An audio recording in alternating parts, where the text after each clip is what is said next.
So I've said that there are three elements in any conversation. That when you're chatting with someone about an issue, there's actually three conversations that are happening. We've talked about the conversation about what's important, the values. We've talked about the conversation about what the facts on the ground are, the reality, the facts. The third conversation is about what we're feeling, our emotions, what's going on in our hearts. Imagine that I come home from work one day and want to decide what to have for dinner. So my wife and I are thinking about this, and I say, well, let's do this. I'd watch this talk on ethical literacy. Let's bring ethical literacy to bear on this question. So it's okay, what's important to us? Well, it's important that we have dinner quickly. It's important that we have a little bit of time to chit chat. It's important that we don't spend too much money. It's important that we don't spend too much time cooking. These are some of the things that matter. So what are the facts? Well, I look at my wallet to see how much money I have in it. I look at how much time I actually have before the next activity, open the fridge to see what's inside, and I start to do this analysis and say, okay, well, what are our options? I'm doing this, and my wife is just saying, are you crazy? And she starts to just really get upset about something what's going on is that I did something really silly this morning that my wife is really upset about.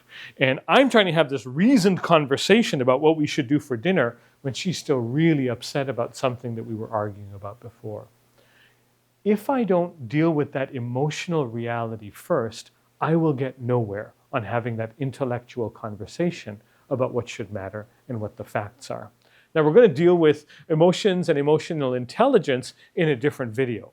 For now, I simply want to name that part of moral reasoning with other people is going to require emotional intelligence and recognizing how each of us is feeling and the people we're working with are feeling, and processing those feelings in healthy ways if we're going to be able to make any headway on working through the exercise of determining what should matter most and why, and then problem solving accordingly. So ethical literacy, in part, is about moral reasoning. Moral reasoning includes making sure we've got the right values, prioritized, balanced in the right kinds of ways.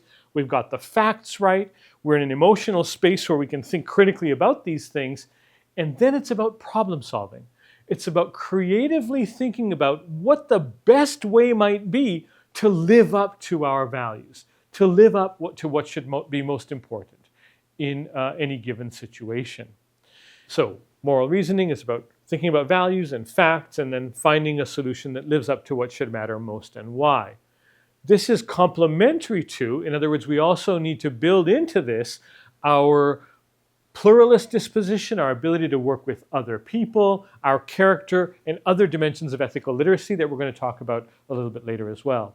For now, what I want to do in leaving this section is point to a number of tools that we at Ethics Services use to do moral reasoning in real-life situations. So you'll see on this slide a basic process that we recommend for any situation that an individual or a team can use to think through the issue. And you'll see it's a series of questions. It starts with asking what the key question is, brainstorming what should matter, prioritizing what should matter, identifying the facts, brainstorming alternatives, evaluating alternatives, and then landing on a solution, articulating the rationale for the solution, and then living with it and learning from it.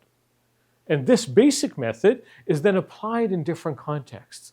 It's applied in the clinical ethics consultation context. So our team uses this, our clinical ethicists use this when they go out and try to provide support in the context of actual patient care situations.